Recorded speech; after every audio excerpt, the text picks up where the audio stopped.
আজকে এই একাদশীতে উদার চিত্তে যখন আমরা এইভাবে ভগবানের এই তিথিগুলি পালন করব, অনেক ব্যক্তি আছে উদার চিত্তে। কি বলছে ভাগবতে, কি বলছেন? বলছে অকাম সর্বকাম মোক্ষ কাম উদারাদি তীব্রেণ ভক্তি যোগেন যজতে পুরুষম পুমাম।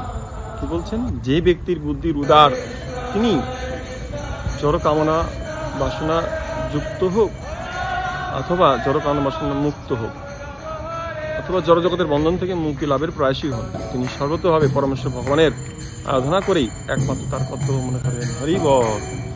এই জন্য যারা আপনারা গৃহে আছেন, কর্ম করছেন, বাসনা যুক্ত হোক অথবা মুক্ত হোক, তাদের জন্য এই ভাগবতম এই শ্লোকটি প্রদান করেছেন। এই জন্য এই আজকে সমস্ত কামনা বাসনা যুক্ত হয়ে হোক। একাদশী আজকে খুব গুরুত্বপূর্ণ একাদশী, ইন্দ্রিয় একাদশী। এই একাদশীটা ভালো করে পালন করুন এবং বিশেষ কৃপা লাভ করুন। যেহেতু ব্রহ্মা তিনি হচ্ছেন এই জগতের ভগবানের প্রতিনিধি, তিনি চেয়েছেন, আমাদেরকে সৃষ্টি করেছেন যে আমরা যেন সবাই ভগবানের আরাধনা করি। এভাবে তিনি তারপরে চতুষ্কুমার মনু স্বরূপ শতরূপা এবং শতরূপা বা মনুশাস্ত্রে মনুসংহিতা বর্ণনা করা আছে আমাদের এই তিথিগুলি পালন করা উচিত। তাহলেই আমরা এই জগতে এসেছি কোনো না কোনো কারণে। এই তিথিগুলি পালন করার মাধ্যমে এবং অবশ্যই প্রচার করতে হবে কৃষ্ণ অবলম্বিত প্রচারের মাধ্যমেই ভগবান বেশি প্রীত হবেন। হরে কৃষ্ণ।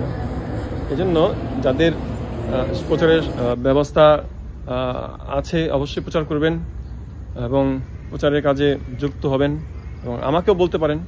আমি চেষ্টা করবো আপনাদেরকে সেখানে সেই কৃষ্ণ ভাবনাময় যতটুকু কীর্তনের মাধ্যমে হোক বা যেভাবে হোক, যেটুকু আমার যোগ্যতা আছে গুরু গোবিন্দের কৃপায়, আমি যেন সেভাবে প্রচার করতে পারি এবং আমাকে কমেন্ট করবেন। অবশ্যই যারা ভিডিওটি দেখছেন অবশ্যই এই কমেন্ট করে আমাকে পাঠাবেন এবং কৃষ্ণ ভাবনাময় যুক্ত থাকুন। সবাই একাদশী করুন। হরে কৃষ্ণ।